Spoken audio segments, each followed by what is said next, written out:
Di jantung hutan Kalimantan, ketika matahari mulai tenggelam di balik kanopi lebat, pasukan merah suku Dayak kembali dari patroli. Mereka baru saja menjaga batas hutan adat dari para penebang liar. Di barisan paling depan, berdiri gagah seorang pria bertubuh kekar dengan wajah penuh ukiran adat. Dialah Panglima Jilah, penjaga tanah leluhur yang ditakuti sekaligus dihormati. Hari itu berjalan tenang, tidak ada pertanda buruk. Namun saat malam mulai menyelimuti kampung, sesuatu yang aneh terjadi. Panglima Jilah tiba-tiba tersungkur di depan rumah panggungnya. Nafasnya terengah, tubuhnya menggigil hebat, dan dari pori-porinya keluar keringat hitam pekat. Warga pun panik, para tetua segera dipanggil, dan tabib suku dikerahkan. Tabib pertama mengira ini hanya demam hutan. Ramuan pahit dari akar-akaran segera diracik dan diberikan. Tapi anehnya, tak ada perubahan.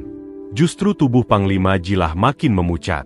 Matanya memerah seperti darah, dan suara lirih dari mulutnya mulai mengucap kata-kata asing, bahasa kuno yang bahkan para tetua pun tak lagi mengerti. Semalaman, warga berjaga di sekitar rumahnya. Beberapa bahkan melakukan penjagaan spiritual dengan asap kemenyan dan mantra penolak bala. Tapi itu pun tak cukup. Seekor burung hantu yang jarang terlihat muncul, tiba-tiba hinggap di atas atap rumah Jilah dan melolong 3 kali. Dalam kepercayaan Dayak, itu adalah pertanda bahwa dunia roh tengah mengusik dunia manusia. Keesokan paginya, para tetua berkumpul di balai pertemuan. Mereka mulai menyadari satu hal, ini bukan sakit biasa. Ini bukan karena gigitan serangga, bukan karena masuk angin atau kelelahan. Ini adalah serangan gaib. Lebih tepatnya, santet. Ilmu hitam dari luar yang menyusup secara licik ke tubuh sang panglima. Warga kampung menjadi tegang. Jika Panglima Jilah, seorang yang sakti dan dilindungi oleh kekuatan leluhur pun bisa diserang seperti ini, maka siapapun bisa menjadi korban berikutnya. Ketakutan mulai merayap diam-diam, tapi para tetua meminta semua tetap tenang. Mereka tahu, serangan seperti ini tidak bisa dilawan dengan senjata tajam atau tombak. Ini adalah perang dunia tak kasat mata. Sore itu, para tetua memeriksa seluruh area rumah Panglima Jilah.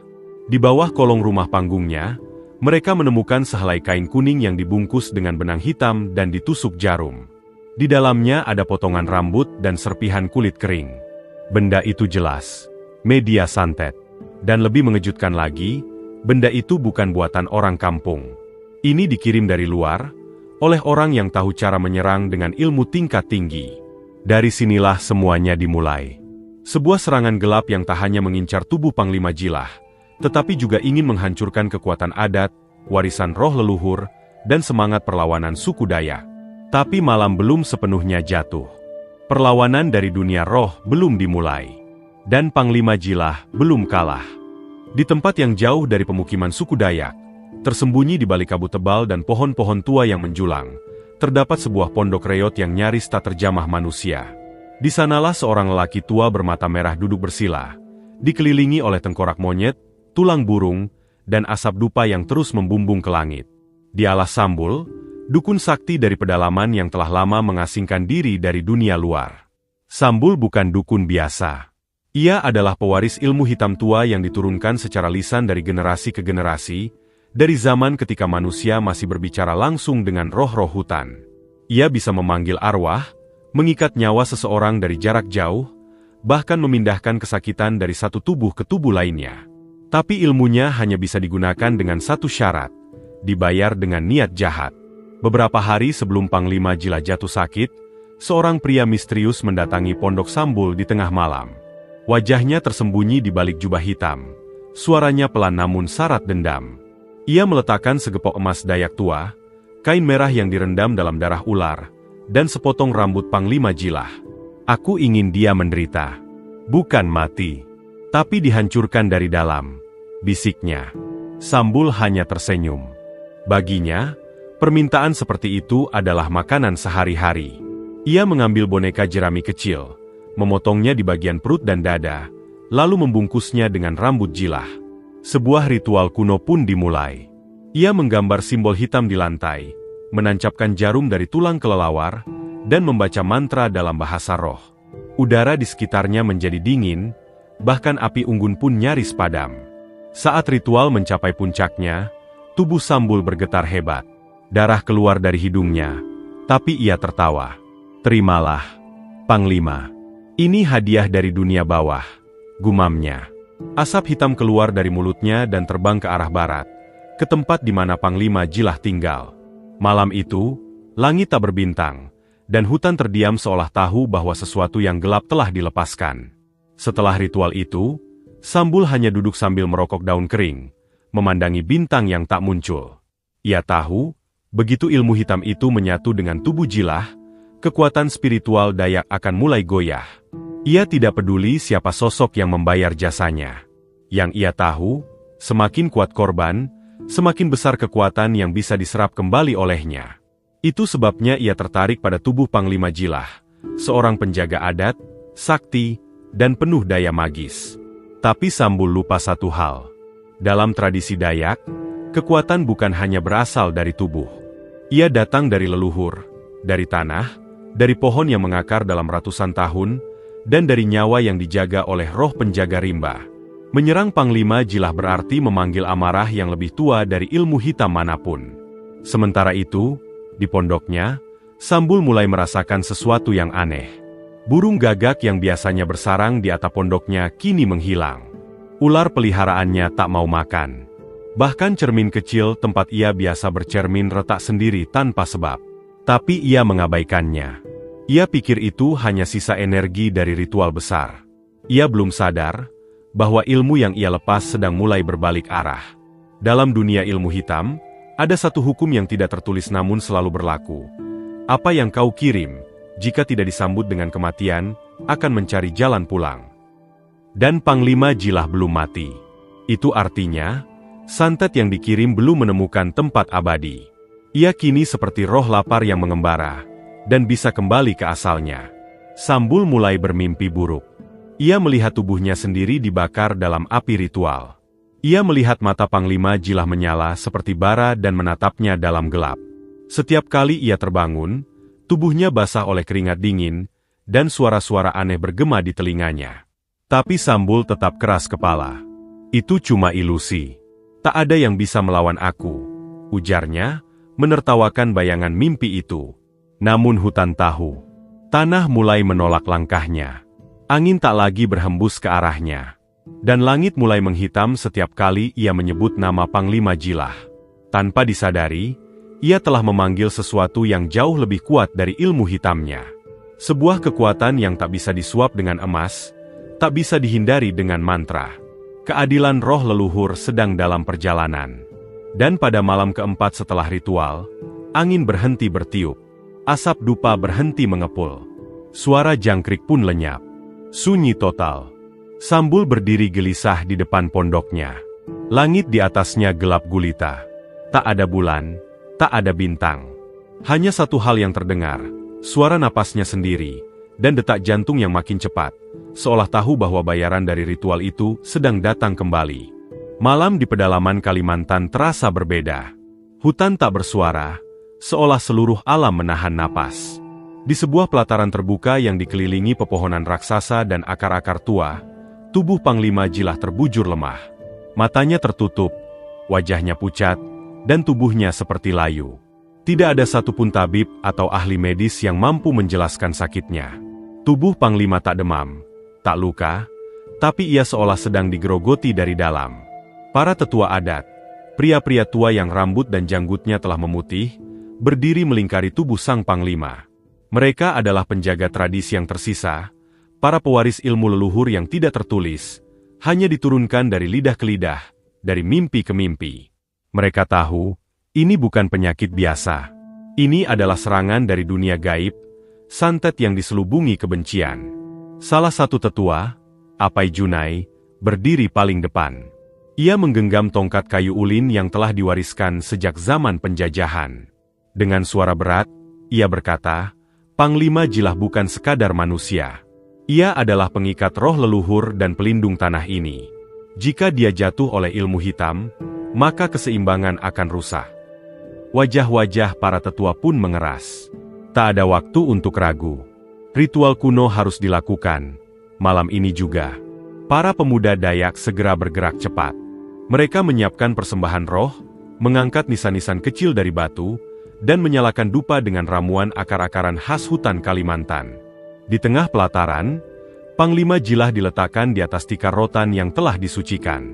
Tubuhnya diolesi minyak dari sari daun balong, sementara alunan gong ritual mulai terdengar, menghentak pelan namun menghunjam jiwa.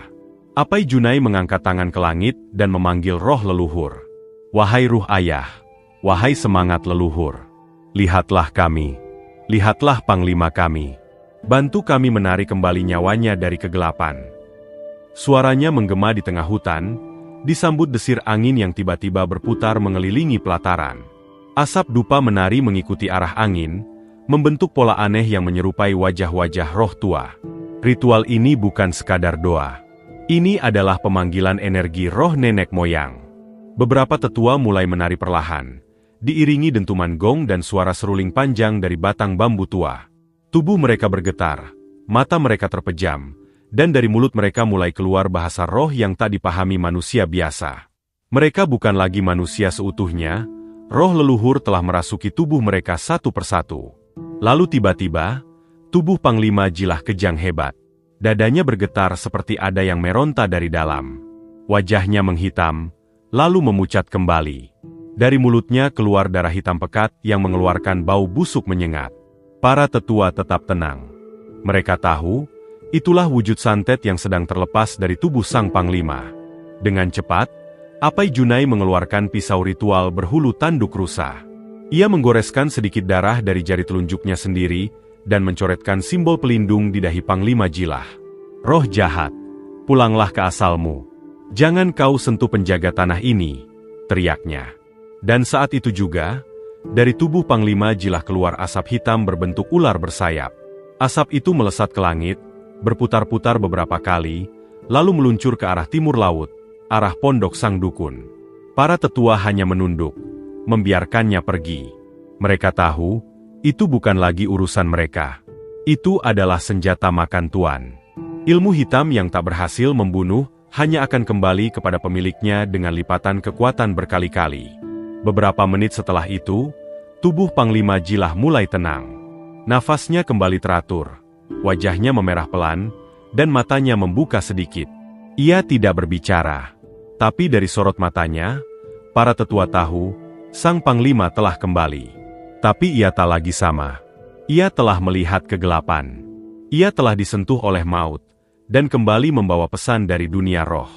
Apai Junai memegang tangan Jilah erat. Kau selamat, nak. Tapi ini belum akhir. Seseorang menginginkan kau hancur. Dan kita belum tahu siapa dia. Malam itu, seluruh hutan Kalimantan seolah tenang kembali. Tapi para tetua tahu, ini hanya jeda sebelum badai berikutnya. Karena siapapun yang berani menyerang Panglima Jilah dengan ilmu hitam, pastilah bukan orang sembarangan. Dan perang baru saja dimulai. Di tengah hutan Kalimantan yang pekat dan lebat, jauh dari peradaban, berdirilah sebuah gubuk tua dari bambu dan ilalang. Di sanalah seorang dukun sakti bernama Sambung Nyawa tinggal, sendirian. Dukun ini terkenal karena ilmunya yang gelap, kemampuannya untuk menyakiti hanya lewat bayangan, dan kekuatannya memanggil entitas dari dimensi yang tak bernama. Malam itu, ia sedang duduk di depan tungku, membakar kemenyan, tersenyum sambil menatap sebuah boneka jerami, boneka yang mewakili Panglima Jilah. Namun senyum itu perlahan pudar. Matanya berkedut. Kemenyan yang ia bakar menghitam mendadak. Api padam seketika, dan bau menyengat memenuhi ruangan. Tidak, ini mustahil, bisiknya panik. Boneka jerami itu bergetar sendiri. Dan tiba-tiba, meledak. Potongan jerami berhamburan ke dinding, dan dari tengah gubuk muncul asap hitam membentuk sosok ular bersayap. Sosok yang sama yang keluar dari tubuh Panglima Jilah. Sambung Nyawa mundur, tubuhnya gemetar. Kau tidak mungkin bisa lolos dari kutukanku. Tidak mungkin, teriaknya. Tapi roh hitam itu tak bicara. Ia hanya melayang perlahan, mengitari dukun tua itu, menyempitkan ruang geraknya, lalu menyusup ke dalam tubuhnya, melalui hidung, telinga, dan mata. Dukun itu menjerit keras. Tangannya mencakar wajahnya sendiri. Tubuhnya melengkung seperti terbakar dari dalam. Jeritan itu menggema ke seluruh penjuru hutan, menembus akar-akar, membuat binatang-binatang buas berlarian meninggalkan sarangnya. Bahkan pepohonan seolah bergetar, ikut merasakan penderitaan sang dukun. Ini bukan kematian biasa. Ini adalah pembalasan dari alam, dari kekuatan yang tidak bisa dikendalikan. Ilmu hitam yang kembali melukai tuannya sendiri. Tak lama kemudian, tubuh sambung nyawa roboh. Matanya kosong, lidahnya menjulur, dan kulit tubuhnya menghitam seperti arang. Tapi yang paling mengerikan bukan itu. Di punggungnya muncul lambang bekas terbakar, simbol roh leluhur suku Dayak. Simbol itu menandakan satu hal, sang dukun telah melanggar batas, dan kini jiwanya terperangkap selamanya di alam kegelapan. Di kampung Panglima Jilah, para tetua yang masih berada di pelataran tempat ritual, tiba-tiba serempak mendongah. Mereka merasakan sesuatu. Api unggun yang membara mendadak berubah warna menjadi biru, dan salah satu gong berbunyi sendiri. Bom! Dia mati, ucap Apai Junai dengan lirih. Dukun itu telah dihukum oleh ilmunya sendiri. Para tetua hanya diam. Mereka tahu ini bukan akhir, tapi awal dari jawaban yang harus mereka gali lebih dalam. Sementara itu, Panglima Jilah perlahan bangkit dari tikar tempat ia terbaring. Meski masih lemah, matanya sudah tajam seperti semula. Aku melihatnya. Aku tahu siapa yang membayar dukun itu, ucapnya lirih. Para tetua mendekat. Siapa dia, Panglima? Tanya Apai Junai dengan cemas. Tapi Jilah hanya menatap ke arah utara. Aku belum bisa menyebutnya, tapi dia bukan orang biasa. Dan dia dekat dengan kita. Kata-kata Jilah menciptakan keheningan tebal di antara mereka. Bila musuh berada di dalam lingkaran sendiri, maka ancaman ini jauh lebih besar dari yang dibayangkan. Ini bukan lagi soal ilmu hitam. Ini soal pengkhianatan, ambisi, dan mungkin kekuasaan. Di malam yang sama, kabar kematian sambung nyawa menyebar cepat di antara para dukun dan pengikut ilmu gelap. Mereka yang mengenal kekuatannya tahu, ini bukan kematian alami. Ini adalah sinyal bahwa kekuatan gaib di Kalimantan mulai bergerak, dan roh-roh tua telah bangkit untuk melindungi pemimpin mereka. Banyak dukun lain mulai ketakutan, membakar jimat mereka sendiri, menghilang dari permukaan. Tapi di tempat lain, seseorang sedang tersenyum di balik tirai sutra. Sosok itu tak tampak jelas. Hanya bayangannya yang terlihat, mengenakan pakaian bangsawan, dengan cincin batu hitam di jarinya. Ia sedang memandangi peta wilayah Kalimantan dan berkata pelan, "Jika santet gagal, kita pakai cara lain." Panglima Jilah tetap harus disingkirkan. Kematian sambung nyawa memang menandai kemenangan pertama Jilah. Tapi juga menjadi peringatan bahwa pertempuran belum berakhir. Musuh sebenarnya masih bersembunyi, dan ia tak sendirian. Dan Panglima Jilah harus bersiap, karena yang akan datang bukan hanya ancaman gaib, tapi juga konspirasi politik dan pengkhianatan darah sendiri. Malam kembali menyelimuti hutan Kalimantan. Udara dingin menggigit tulang, dan suara binatang malam terdengar pelan, seolah hutan sedang menahan napas. Di rumah Panglima, Panglima Jilah duduk bersila, tubuhnya masih dibalut kain ritual. Meski raganya tampak lemah, sorot matanya kembali tajam. Ia memejamkan mata, mencoba mengingat dengan jelas semua penglihatan yang ia dapat saat roh leluhur membantunya melawan santet. Dalam mimpinya, ia melihat wajah-wajah samar. Wajah yang ia kenal, tapi tidak ia duga. Salah satu dari mereka adalah Tumenggung Dewa Bihing, tokoh adat dari kampung sebelah yang pernah berselisih paham dengannya soal batas tanah adat. Dewa Bihing pernah menuduh Jilah memperluas wilayah pasukan merah terlalu jauh. Tapi apakah mungkin dia yang menyewa dukun itu? Keesokan harinya, Jilah memanggil kepercayaannya, Lanting dan Barona. Mereka adalah prajurit tua, sekaligus mata dan telinga Jilah di seluruh penjuru hutan. "Pergi diam-diam ke kampung Bihing," ucap Jilah lirih. "Cari tahu gerak-geriknya. Dan jangan biarkan siapapun tahu kalian dari pihakku." Keduanya mengangguk cepat. Tanpa suara, mereka menghilang ke balik semak, membaur dengan alam. Sementara itu, para tetua adat berkumpul di balai utama. Mereka mulai mendengar bisik-bisik bahwa ada konspirasi dari dalam sendiri untuk menjatuhkan Panglima Jilah. Beberapa mulai resah. Kalau benar ini ulah Dewa Bihing, maka ini bukan sekadar perselisihan adat. Ini pemberontakan tersembunyi, ucap Apai Junai. Dan bila ia menggandeng kekuatan luar, maka kita dalam bahaya besar. Di sisi lain, Dewa Bihing memang tengah bergerak. Di tempatnya yang jauh dari pusat kampung, ia bertemu dengan sosok asing, seorang pria dari kota, berpakaian rapi dengan sepatu kulit dan wajah angkuh. Pria itu memperlihatkan peta wilayah Kalimantan dan menandai titik-titik tambang. "Kami butuh wilayah ini bersih dari gangguan adat," katanya. Dewa Bihing hanya tersenyum tipis. "Asal saya jadi pemimpin tunggal di sini, semua bisa dibicarakan." Aliansi jahat itu telah terbentuk. Demi tambang dan kekuasaan, adat siap dikorbankan. Ilmu hitam pun dijadikan alat. Namun mereka tak menduga bahwa Panglima Jilah bukan sekadar pemimpin adat biasa. Ia adalah penjaga keseimbangan hutan, pelindung roh-roh leluhur. Dan setiap ancaman yang datang, pasti meninggalkan jejak. Beberapa hari kemudian, Lanting dan Barona kembali. Mereka melaporkan bahwa benar, Dewa Bihing telah bertemu dengan orang kota. "Kami melihat mereka bertukar kantong kulit hitam. Besar kemungkinan itu uang, atau jimat baru," kata Barona. Wajah Panglima Jilah mengeras. Kalau mereka mulai menyentuh roh-roh gelap dari luar tanah ini, maka darah pasti tumpah. Jilah sadar, ia tak bisa bertindak gegabah. Menghadapi pengkhianatan dari dalam jauh lebih rumit dari melawan preman atau perambah hutan. Ia harus membangkitkan kekuatan lamanya, kekuatan yang ia simpan sejak muda. Ia pergi sendirian ke hutan larangan, tempat para panglima leluhur disemayamkan, dan memanggil kekuatan roh pelindung suku. Tapi untuk melakukannya, ia harus siap menerima beban berat, membuka jalur komunikasi langsung dengan dunia arwah.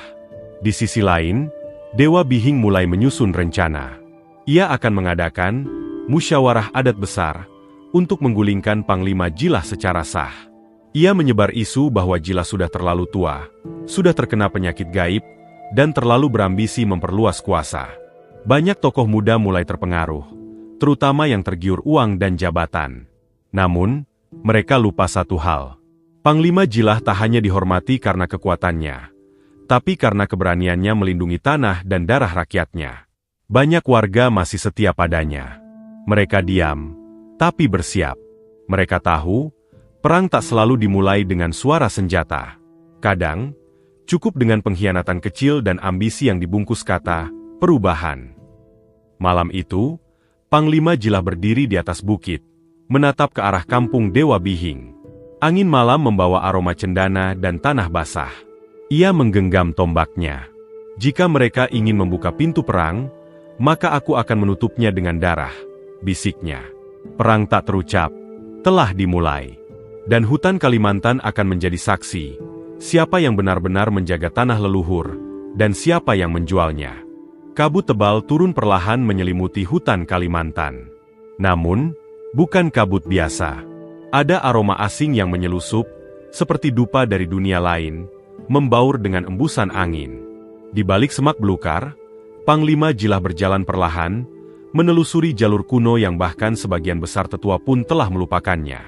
Ia tengah menuju tempat sakral, Bukit Gunung Tundung, tempat roh-roh leluhur terjaga dalam keheningan abadi. Di atas bukit, Jilah menanam tombaknya ke tanah dan duduk bersila. Ia mengucapkan mantra dalam bahasa kuno Dayak yang hanya diwariskan secara lisan, dari generasi ke generasi. Angin berhenti. Daun tak bergerak. Seperti waktu membeku. Roh leluhur mulai merespons. Cahaya kehijauan menyelimuti tubuh Jilah. Matanya memutih. Tubuhnya terguncang hebat. Namun ia bertahan. Inilah harga yang harus dibayar untuk menerima pesan dari arwah para penjaga tanah. Sementara itu, di kampung utama, para warga mulai gelisah. Isu penggulingan Jilah menyebar cepat. Orang-orang yang dulu patuh, kini diam dan ragu. Beberapa pemuda yang tergiur oleh janji jabatan dan uang, mulai berkumpul diam-diam dengan utusan Dewa Bihing. Mereka bicara soal era baru, yang katanya lebih maju dan terbuka untuk investor. Tapi bagi para tetua, ini adalah awal dari kehancuran adat. Lanting dan Barona yang kembali ke kampung mendapati suasana semakin mencekam. Mereka segera menemui para tetua yang masih setia. "Jilah kini ada di puncak Gunung Tundung," ujar Lanting. Ia memanggil roh-roh leluhur untuk meminta izin bertindak. "Ini bukan soal kekuasaan, ini soal kehormatan dan warisan suci kita." Tetua Apai Junai mengangguk pelan. Kalau begitu, kita harus bersiap. Perang tak bisa dihindari. Di sisi lain, Dewa Bihing bersama sekutunya dari kota mulai bergerak. Mereka menyusupkan dukun baru, yang katanya berasal dari luar pulau. Dukun ini tidak memakai pakaian tradisional, melainkan jubah hitam dan membawa kalung tengkorak kecil. Ia menyebar asap dari kendi tanah liat yang baunya menyengat dan membikin mual. Mereka mempersiapkan ritual hitam yang jauh lebih keji dari santet sebelumnya. Dukun bayaran itu menyimpan satu tujuan, menghancurkan akar kekuatan Panglima Jilah dengan membangkitkan roh jahat bernama Batu Kalau, entitas gelap yang pernah disegel oleh nenek moyang Dayak karena pernah membinasakan satu dusun ratusan tahun silam. Namun segel itu hanya bisa dibuka jika darah seorang panglima ditumpahkan di tempat terlarang. Maka, mereka kini tak sekadar ingin menjatuhkan Jilah, mereka ingin membinasakannya sepenuhnya. Ketika malam turun, Jilah membuka mata. Wajahnya dipenuhi peluh. Nafasnya berat. Tapi sorot matanya kini seperti bara api. Roh-roh leluhur telah memberinya petunjuk tentang siapa pengkhianat sesungguhnya dan bagaimana menghadapinya. Ia bangkit dan menatap langit. Sudah cukup, gumamnya. Kalau mereka ingin memanggil roh jahat, aku akan panggil penjaga hutan terakhir. Ia kembali ke kampung, disambut tatapan antara kagum dan takut. Para tetua langsung menggelar pertemuan malam itu juga. Di tengah lingkaran api unggun, Jilah menyampaikan rencananya. Ia akan mengadakan ritual balak lawang, ritual pamungkas untuk membendung roh-roh gelap dan menandai batas kekuasaan tanah adat. Namun, ritual ini membutuhkan pengorbanan besar, bisa jiwa, bisa darah. Suasana jadi tegang. Beberapa pemuda mulai ragu. Apa tidak sebaiknya kita mundur saja, Panglima? Tanya salah satu dari mereka. Tapi Jilah menatap tajam. Jika hari ini kita diam, besok anak-anak kita takkan kenal lagi tanah ini. Hanya akan ada jalan tambang dan kuburan adat, ucapnya tegas. Suara Jilah menggema, seperti gaung dari dalam bumi. Di kampung Bihing, mereka juga bersiap. Dewa Bihing berdiri di balai desa, diapit dukun gelap dan orang-orang kota. Ia mengumumkan bahwa dalam waktu 3 hari, mereka akan menggelar sidang adat untuk menggulingkan Panglima Jilah secara sah. Waktunya perubahan, teriaknya lantang, disambut sorakan sebagian pemuda yang telah terbeli. Namun, di balik kabut dan bara yang mulai menyala, sesuatu yang jauh lebih besar tengah bangkit. Bukan hanya amarah Jilah, bukan hanya dendam leluhur, tapi kekuatan dari tanah itu sendiri. Hutan Kalimantan bukanlah tanah mati. Ia hidup, ia mendengar, dan ia marah. Dan saat waktunya tiba, ia akan memilih siapa yang layak tinggal, dan siapa yang harus dikubur di bawah akar pohon raksasa. Di bawah langit malam yang menggantung berat, kampung Panglima Jilah bersiap menghadapi hari yang tak biasa. Api unggun dinyalakan di berbagai penjuru, bukan hanya untuk penerangan, tapi sebagai simbol perlawanan. Di rumah Panglima, para tetua sibuk meracik ramuan dari akar-akaran dan kulit pohon langka. Sementara di balai utama, para pemuda mempersiapkan senjata tradisional, mandau, sumpit, dan perisai kayu bertuliskan ukiran leluhur. Ritual balak lawang akan segera digelar. Jilah berdiri di tengah lingkaran batu keramat. Di tangannya, tombak warisan Pangkalima Lahing, tokoh legenda yang dulu memimpin perang sumpah darah. Malam ini, ujar Jilah dengan suara berat, kita bukan sekadar mempertahankan tanah, kita mempertahankan jiwa dari tanah ini. Semua orang diam. Suasana begitu sakral hingga suara jangkrik pun seolah enggan terdengar. Ritual dimulai. Para tetua memanggil roh pelindung tanah Dayak. Suara tabuhan gong bergema, disusul nyanyian suci dalam bahasa tua. Asap dupa mengepul, membentuk bayangan aneh di udara. Jilah menorehkan darah dari telapak tangannya ke batu utama, menandai ikatan jiwa dengan leluhur. Tiba-tiba, angin bertiup kencang, api unggun menjulang tinggi, dan suara gaib menggema dari tengah hutan, seperti lolongan harimau bercampur isak manusia. Di waktu yang sama, jauh di sisi lain kampung, Dewa Bihing bersiap dengan rencananya. Ia tidak sendirian. Dukun gelap dari luar Kalimantan, yang dikenal dengan nama Petak Rimba, mulai melakukan ritual pemanggilan roh jahat Batu Kalau. Ia menggunakan tengkorak bayi monyet, rambut gadis perawan, dan tanah kuburan tua. Satu persatu lilin hitam menyala, dan tanah di bawah mereka bergetar perlahan. Energi gelap mulai membungkus tempat itu, dan wajah-wajah para pendukung Bihing mulai berubah ketakutan. Dewa Bihing tampak ragu sejenak, tapi ego dan ambisi menutup mata hatinya. Lakukan saja. Aku tidak peduli dengan roh tua mereka. Aku akan jadi pemimpin baru Dayak. Dengan investasi ini, kita semua akan makmur, ujarnya lantang. Tapi Petak Rimba hanya tersenyum dingin. Kau tak tahu apa yang kau bangkitkan, gumamnya dalam bahasa asing. Kembali ke pihak Jilah, roh leluhur mulai turun satu persatu. Sosok-sosok kabur muncul di tepi hutan. Mata mereka bersinar seperti bara. Para pemuda yang semula takut kini menangis, bukan karena gentar, tapi karena merasakan kekuatan nenek moyang mengalir dalam darah mereka. Jilah mendongak ke langit, lalu berseru, "Leluhur telah bangkit. Kita tidak sendiri."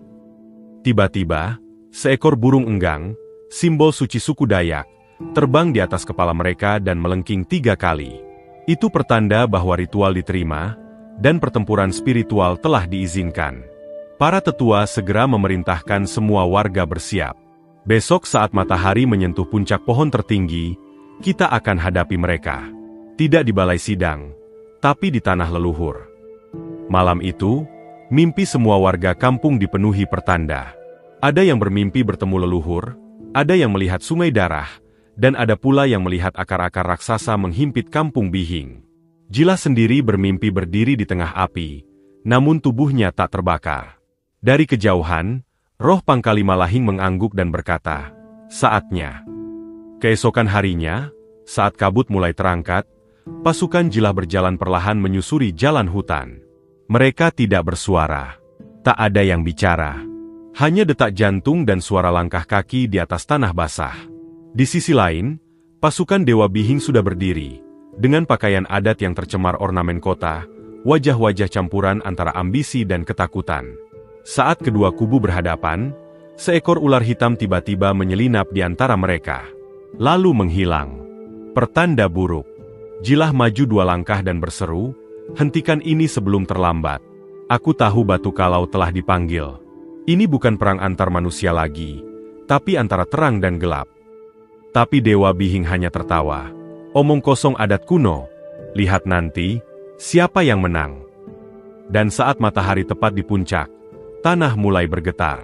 Batu-batu retak. Akar pohon mencuat dari tanah. Dan dari kejauhan, terdengar suara seruan yang bukan dari dunia ini. Roh Batu Kalau telah bangkit.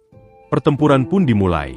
Bukan hanya fisik, tapi pertarungan antara keyakinan, tanah leluhur, dan keangkuhan manusia. Hutan Kalimantan mendadak berubah sunyi. Bahkan angin pun seolah berhenti berhembus. Kedua kubu, pasukan merah yang dipimpin Panglima Jilah dan kelompok Dewa Bihing bersama dukun hitam Petak Rimba, berdiri saling berhadapan dalam ketegangan yang luar biasa. Di atas mereka, langit mendung membentuk pusaran gelap, pertanda kekuatan gaib telah turun ke bumi. Tiba-tiba, dari arah belakang pasukan Bihing, tanah meledak dan asap hitam mengepul. Dari dalamnya, muncul sesosok makhluk tinggi besar dengan tubuh diselimuti bayangan. Batu Kalau telah bangkit. Wajahnya samar, namun 2 mata merah menyala menatap semua yang ada. Para pendukung Bihing panik, beberapa mundur sambil gemetar. Tapi Bihing tetap tegak, meski wajahnya mulai menunjukkan kegundahan. Petak Rimba berdiri di depan makhluk itu sambil membaca mantra kuno. Namun tubuhnya bergetar hebat. Batu Kalau tidak ingin diperintah, ia ingin menguasai. Tiba-tiba, ia menghantam tanah dengan kedua tangannya, menciptakan gelombang kejut yang membuat banyak orang terpental. Hutan menjerit, pohon-pohon tumbang, dan hewan-hewan lari berhamburan. Panglima Jilah maju ke depan, memegang tombaknya tinggi-tinggi. Dari tubuhnya terpancar aura merah menyala, pertanda bahwa roh leluhur benar-benar telah menyatu dengannya. "Kau bukan milik bumi ini," seru Jilah kepada Batu Kalau. "Pergilah kembali ke kegelapanmu." Tapi makhluk itu hanya tertawa. Tawa yang menggema hingga ke dasar tanah. Tanpa aba-aba, pertempuran pun pecah. Para pasukan Dayak asli bertarung mati-matian melawan mereka yang telah tergoda oleh kekuasaan. Senjata tradisional bertemu dengan senjata modifikasi modern. Namun bukan senjata yang menentukan nasib, melainkan keberanian dan restu dari tanah leluhur. Jilah melompat tinggi, menghujamkan tombaknya ke tanah, memanggil kekuatan alam. Tanah pun retak, dan dari celahnya muncul akar-akar raksasa yang bergerak seperti ular, membelit kaki para pengkhianat dan menarik mereka ke dalam bumi. Satu persatu, mereka menghilang sambil menjerit minta ampun. Tapi tidak ada pengampunan bagi mereka yang mengkhianati darah leluhur. Dewa Bihing, yang sejak awal merasa paling berkuasa, kini melihat semuanya runtuh. Ia mencoba kabur, namun langkahnya berat. Tanah di bawahnya seolah menolak diinjak. Ia jatuh tersungkur. Dari balik bayangan, roh Pangkali Malahing muncul dan menunjuknya. Kau telah menjual tanahmu demi emas. Kini, tanah itu sendiri menuntut bayaran. Dengan suara menggelegar, Batu Kalau berbalik ke arah Petak Rimba. Sang dukun panik. Ia mencoba menghentikan kekuatan yang ia bangkitkan sendiri. Tapi semuanya sudah terlambat. Makhluk itu menghisap tubuh Petak Rimba ke dalam kegelapan yang membungkus dirinya, seolah menelan penciptanya sendiri. Dukun itu pun lenyap, menjadi tumbal dari ilmunya sendiri. Langit mulai cerah.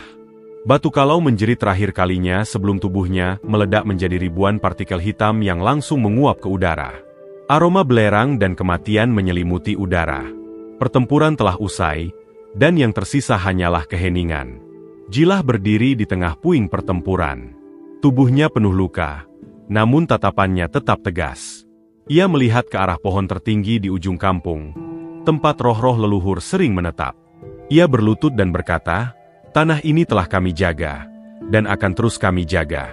Tak ada tempat bagi mereka yang menjual jiwa demi uang." Masyarakat mulai keluar dari tempat persembunyian mereka. Mereka menangis, memeluk para pejuang yang masih hidup. Suku Dayak kembali utuh. Tanpa disadari, sebuah sinar merah muncul di langit, membentuk lambang burung enggang yang mengepakkan sayapnya. Itu adalah tanda bahwa leluhur telah menerima pengorbanan mereka, dan tanah Kalimantan kembali damai. Namun, Jilah tahu, kegelapan seperti Batu Kalau tidak benar-benar musnah. Ia hanya tertidur, menunggu kesempatan untuk dibangkitkan kembali oleh manusia-manusia serakah. Maka tugas menjaga hutan dan adat tidak akan pernah selesai. Itulah sumpah Panglima Merah.